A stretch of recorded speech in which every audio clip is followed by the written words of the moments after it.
Le chiavi di successo, devo dire, sono state molteplici. Se proprio devo sintetizzare, direi che da un certo momento in poi anche in Dacia si è strizzato un po' l'occhio al design, allo stile.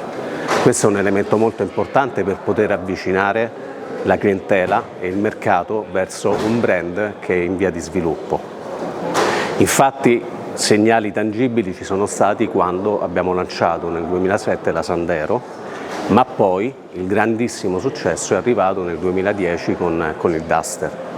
Duster è stato un prodotto che ha veramente rivoluzionato il mercato dei SUV in Italia. Perché? Perché ha introdotto questo concetto della democratizzazione di un concetto prodotto, il SUV, che cominciava a prendere sul mercato a discapito delle berline.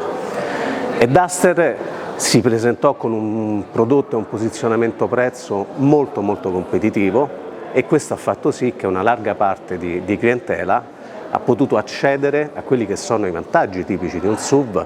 Ne cito uno per tutti: la posizione di guida alta e quindi la possibilità di padroneggiare lo scenario, la strada, la visibilità, lo spazio, tutti concetti molto importanti.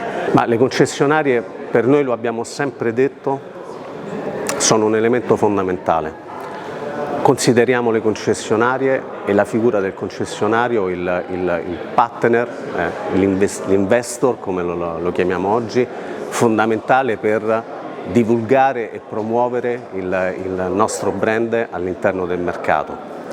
È un ruolo molto importante perché alla fine il concessionario è un po' l'ultimo anello di una catena complessa di distribuzione, ma è colui che poi entra in contatto direttamente con il cliente. In Italia è molto importante sviluppare il rapporto e la relazione con il cliente, perché storicamente il cliente italiano dell'auto non è un cliente fedele, cioè è un cliente molto spesso abituato durante i suoi anni di esperienza come acquirente nell'automotive magari a cambiare diversi marchi. Quindi è fondamentale sviluppare la cultura della relazione, dove la vendita della vettura e la consegna della vettura non è l'ultimo step, è il primo step per iniziare una relazione, perché poi c'è tutto il mondo del post vendita, quindi del servizio, dell'assistenza, l'attività in officina, i ricambi, che sono elementi fondamentali nella fidelizzazione di un cliente. Allora, rispetto al mondo dell'auto elettrica, oggi Dacia si posiziona come vettura totalmente elettrica con la Spring. Tra le altre cose, poi noi nel prossimo weekend lanceremo la nuova Spring, che è una vettura totalmente elettrica che abbiamo lanciato nel 2021 e che ha riscosso direi un notevole successo. Poi ovviamente, al di là dell'elettrico puro 100%, abbiamo anche le motorizzazioni ibride. La prima motorizzazione ibrida che abbiamo lanciato è stata su Jogger, ma adesso con il nuovo Duster che è qui vicino a noi abbiamo due motorizzazioni ibride, una ibrida al 100% e un'altra mild hybrid. È una novità anche per noi che viviamo e respiriamo il mondo Dacia quotidianamente. È veramente una novità, è stata una notizia per noi molto importante, perché la Dakar, anche il Rally del Marocco, ma particolarmente la Dakar, unisce due aspetti fondamentali. Uno è quello del mondo sportivo, outdoor, no?